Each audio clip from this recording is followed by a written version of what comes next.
हरियाणा की हर अपडेट के लिए बेल आइकन दबाएं और सब्सक्राइब करें STV हरियाणा न्यूज। नमस्कार, आपके साथ मैं अनामिका अजय मिश्रा। आप देख रहे हैं फटाफट हरियाणा। प्रधानमंत्री नरेंद्र मोदी आज नीति आयोग की गवर्निंग काउंसिल की बैठक की अध्यक्षता करेंगे। इस बैठक में सीएम मनोहर लाल भी वीडियो कॉन्फ्रेंसिंग के जरिए जुड़ेंगे। इसके साथ ही सभी राज्यों और केंद्र शासित प्रदेशों के मुख्यमंत्री भी बैठक में शामिल होंगे। इस बैठक में कृषि बुनियादी ढांचा, विनिर्माण और मानव संसाधन विकास से जुड़े मुद्दों पर चर्चा की जाएगी। नीति आयोग का शीर्ष निकाय परिषद में सभी राज्यों और केंद्र शासित प्रदेशों के मुख्यमंत्री, उपराज्यपाल, कई केंद्रीय मंत्री और वरिष्ठ सरकारी अधिकारी शामिल हैं।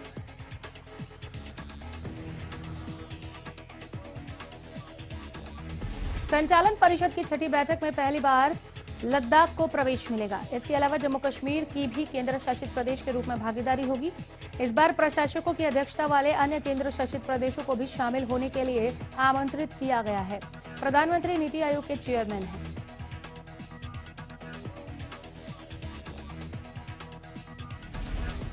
कृषि कानूनों के खिलाफ किसान आंदोलन 87वें दिन भी जारी है। गाजीपुर, टीकरी और सिंगू बॉर्डर पर किसान कृषि कानूनों को वापस लेने की मांग को लेकर अड़े हुए हैं। फिलहाल इस गतिरोध का कोई हल निकलता नहीं दिख रहा।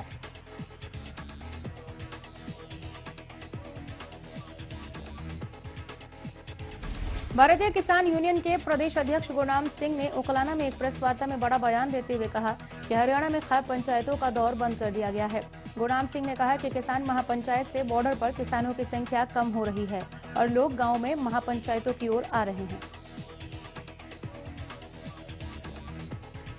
उन्होंने कहा कि हरियाणा और पंजाब में किसान महापंचायत बंद की जाएंगी क्योंकि ये दोनों प्रदेश पहले से ही बहुत जागृत हैं। उन्होंने कहा कि हरियाणा में महापंचायतों की जरूरत नहीं है। अब हरियाणा की बजाय उत्तर प्रदेश, राजस्थान और अन्य प्रदेशों में किसान महापंचायत की जाएगी।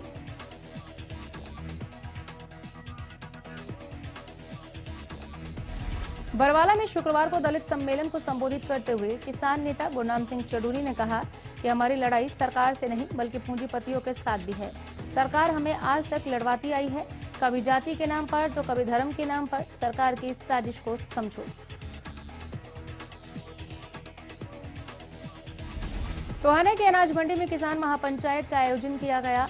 इस महापंचायत में किसान नेता गुरनाम सिंह चडूनी भी पहुंचे, जहां मंच के माध्यम से चडूनी ने जेजेपी और बीजेपी पर जमकर वार किए। चडूनी ने कहा कि वे बीजेपी का हर जगह बहिष्कार करेंगे। गाजीपुर बॉर्डर पर हुई किसानों की बैठक शुक्रवार को। गाजीपुर बॉर्डर पर किसान संगठनों ने आंदोलन की आगामी रणनीति पर चर्चा की। बैठक में किसान नेता राकेश टिकैत ने कहा कि किसान कुर्बानी को तैयार रहें, कृषि कामों के दबाव में आंदोलन को ठंडा न होने दें, खेती से ज्यादा आंदोलन पर ध्यान दिया जाए। आंदोलन में बॉर्डर पर आने वाले किसानों के कृषि कामों को प्रभावित न होने दें। राकेश टिकैत ने कहा कि आंदोलनरत किसानों के घर के कामों को दूसरे किसान जिम्मेदारी से पूरा करें।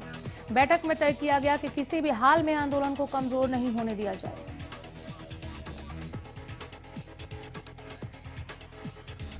किसानों की ओर से साफ कर दिया गया है कि जब तक सरकार 3 कृषि कानून वापस नहीं लेती, किसान घर वापसी नहीं करेंगे। इसी कड़ी में अब किसानों ने गर्मी को देखते हुए तैयारियां शुरू कर दी हैं।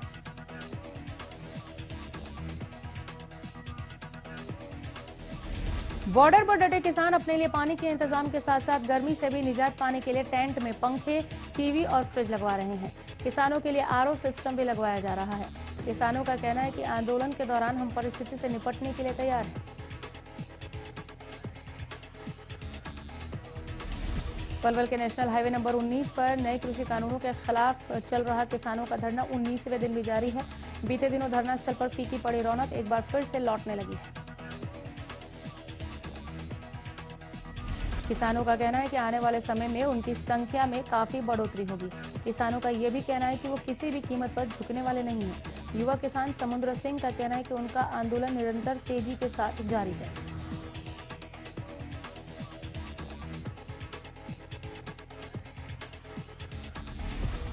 किसान पिछले काफी समय से दिल्ली की सीमाओं पर कृषि कानूनों के विरोध में आंदोलन कर रहे हैं। वहीं ढांसा बॉर्डर पर शुक्रवार को एक किसान की अचानक तबीयत बिगड़ गई।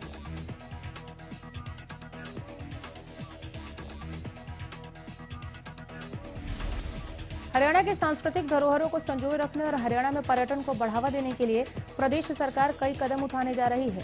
केरल का दौरा कर लौटे वन एवं पर्यटन मंत्री कंवरपाल गुर्जर ने मीडिया से बातचीत करते हुए कहा कि हरियाणा में पर्यटन को बढ़ावा देने के लिए सभी पर्यटक और ऐतिहासिक स्थलों को प्रमोट किया जाएगा।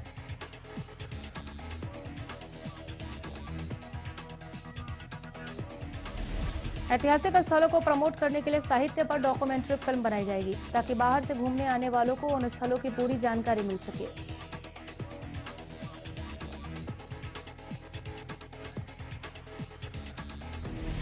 महाराष्ट्र कांग्रेस के अध्यक्ष नाना पटोले के अमिताभ बच्चन और अक्षय कुमार को लेकर दिए गए बयान के बाद कांग्रेस नेता बीजेपी के निशाने पर आ गए हैं।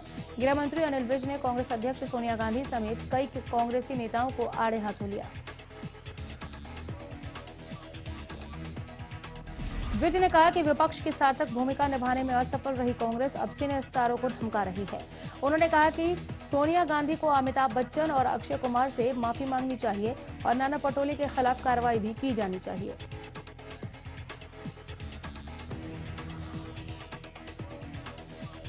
डिप्टी सीएम दुष्यंत चौटाला से British deputy high commissioner Andrew Ayre ने मुलाकात की। डिप्टी सीएम के सरकारी आवास पर हुई इस मुलाकात के दौरान भारत और विशेषकर हरियाणा प्रदेश के ब्रिटिश सरकार के साथ आपसी रिश्तों और व्यावसायिक संबंधों पर विस्तार से चर्चा हुई।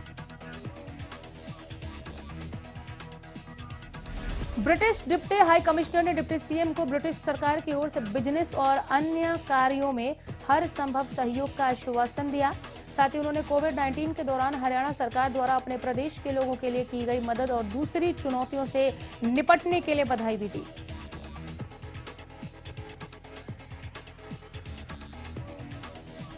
राज्यसभा सांसद दीपेंद्र हुड्डा ने ट्वीट कर बड़ा आरोप लगाया। हुड्डा का आरोप है कि प्रदेश में एसडीओ इलेक्ट्रिकल पद के लिए हुई भर्ती में बड़ा हेरफेर कर हरियाणा के युवाओं के रोजगार के अधिकार को छीना गया।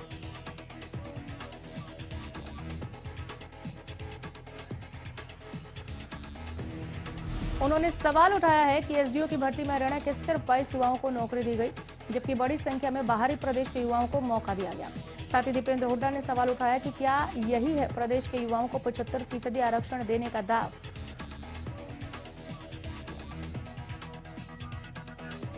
बी&आर मार्च में जिले भर में क्षतिग्रस्त और नए मार्गों का निर्माण कार्य शुरू करेगा। इसके अलावा तोशाम रोड रेलवे ओवरब्रिज से तोशाम बाईपास तक लगभग 1.5 किलोमीटर लंबे मार्ग को 4 लेन मार्ग बनाएगा। विभाग ने टेंडर जारी कर दिए हैं और मार्च में रोड निर्माण का कार्य शुरू होगा।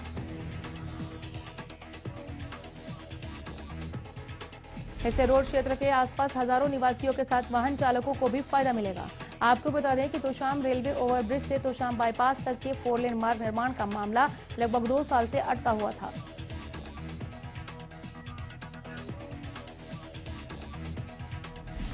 हरियाणा रोडवेज बसों की संख्या कम होती जा रही है क्योंकि हरियाणा सरकार बसों को नहीं खरीद रही, जिसके चलते प्राइवेट बसों की ज्यादा संख्या बस डिपो में देखने को मिल रही है।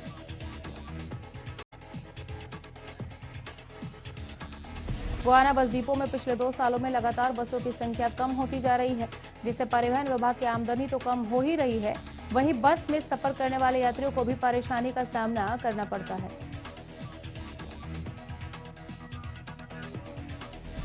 पिछले 2 सालों की बात करें तो गोहाना बस स्टैंड पर 40 से ज्यादा बसों को कंडम घोषित किया जा चुका है, जिसके चलते 77 बसों की संख्या में अब बस स्टैंड पर महज 33 से 35 बसें ही रोडवेज के बेड़े में बची हैं, जिसके चलते ये अंदाजा लगाया जा रहा है कि आने वाले समय में हरियाणा परिवहन विभाग का पतन हो जाएगा।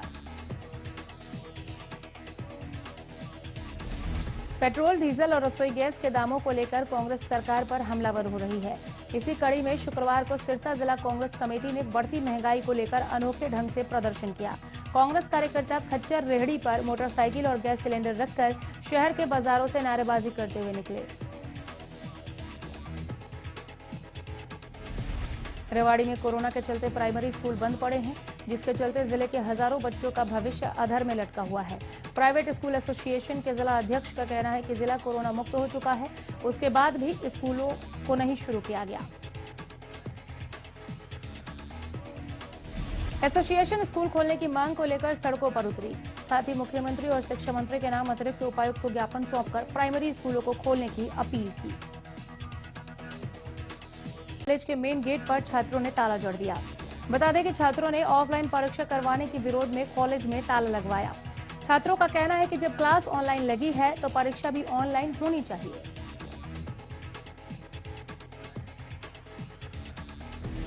छात्रों का कहना है कि जब तक उनकी मांग नहीं मानी जाएगी तब तक वो इसी तरह से प्रदर्शन करते रहेंगे। वहीं 2 दिन पहले भी छात्रों ने ऑफलाइन परीक्षा को लेकर प्राचार्य को मांग पत्र सौंपा था, लेकिन उनकी मांग अब तक नहीं मानी गई है।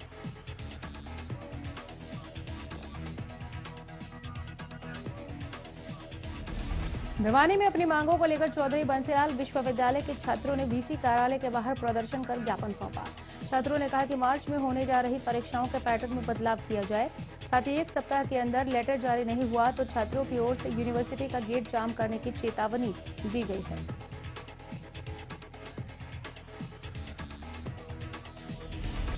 इनकी मांग है कि ये परीक्षाएं ऑनलाइन और ऑफलाइन दोनों तरीके से होनी चाहिए, जबकि यूनिवर्सिटी ऑफलाइन आधार पर परीक्षा लेने की तैयारी कर रही है।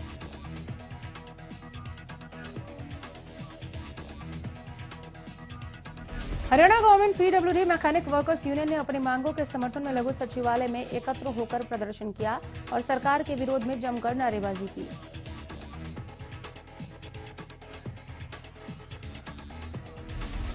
सर्व कर्मचारी संगठन ने मुख्य सचिव को पत्र के हवाले से 3 विभागों के कर्मचारियों की मांगों का वार्ता के माध्यम से समाधान करने का अनुरोध किया था, लेकिन इस पर कोई कार्रवाई नहीं हुई।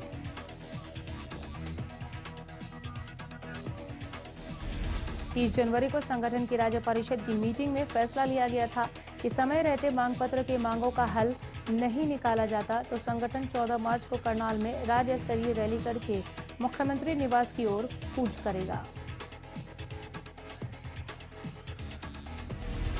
भिवानी के नागरिक अस्पताल में पिछले 6 महीने से वेतन नहीं मिलने से नाराज अनुबंधित कर्मचारी धरने पर बैठे। आउटसोर्सिंग के तहत लगे भिवानी के नागरिक अस्पताल में ये कर्मचारी 6 महीने से अपने वेतन की राह देख रहे हैं, लेकिन इसे लेकर विभाग की तरफ से कोई आश्वासन नहीं दिया गया है।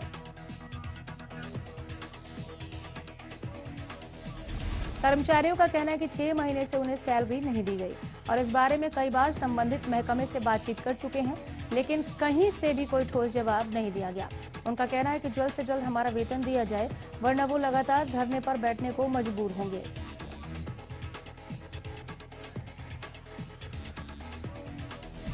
त्योहारों के शहीद महावीर किसान भवन में श्रद्धांजलि सभा का आयोजन किया गया। इस दौरान किसान भवन का प्रधान पद का चुनाव भी किया गया और जय नारायण फरटिया को सर्वसम्मति से प्रधान चुना गया। गौरतलब है कि 19 फरवरी 1981 को प्रदेश के पहले किसान आंदोलन में फरटिया के महावीर की मौत हुई थी। इसी को लेकर शुक्रवार को महावीर की 41वीं श्रद्धांजलि सभा में कई गणमान्य लोगों ने श्रद्धांजलि दी। इस दौरान भारतीय किसान यूनियन के युवा प्रदेश अध्यक्ष रवि आजाद ने कहा कि 23 फरवरी को भिवानी के हुड्डा पार्क में प्रदेश स्तरीय एक महापंचायत की जाएगी। जुलाना राष्ट्रीय राजमार्ग 352 पर एक डंपर ने बिजली के तार और खंभों को तोड़ दिया, जिससे कई इलाकों की बिजली व्यवस्था ठप हो गई। बिजली विभाग के कर्मचारियों ने बताया कि डंपर के टक्कर होने से खंभे और तार टूटे हैं, जिससे विभाग को लाखों रुपयों का नुकसान हुआ है। कर्मचारियों ने बताया कि पुलिस को शिकायत दे दी गई है। इन खंभे और ट्रांसफार्मर टूटने से कई इलाकों की बिजली व्यवस्था ठप हो गई, जो काफी समय बाद दुरुस्त हो पाएगी।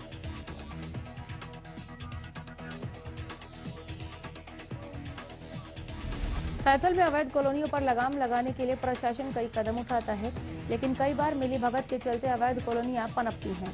कई बार जिला प्रशासन के ही अधिकारी अवैध कॉलोनी बनाने में कॉलोनाइजरों का साथ देते नजर आते हैं। नियमों की अनदेखी कर अवैध रूप से बनाई गई ऐसी ही सड़क को डीटीपी अनिल नरवाल ने ध्वस्त कर दिया। यह कार्रवाई जिला नगर योजनाकार और तहसीलदार ने संयुक्त रूप से की। प्रदेश में कोरोना के आंकड़ों में गिरावट जारी है। बीते 24 घंटे में 93 नए मरीजों की पुष्टि की गई। गुरुग्राम में 22 और फरीदाबाद में 7 नए मामले सामने आए हैं। वहीं करनाल में 12 और पानीपत में 2 नए केस सामने आए हैं। प्रदेश में अब तक 3042 मरीजों की मौत हो चुकी है। इसी के साथ प्रदेश में अब तक कुल 2,69,498 केस सामने आ चुके हैं। वहीं एक दिन में 94 मरीजों ने कोरोना को मात दी।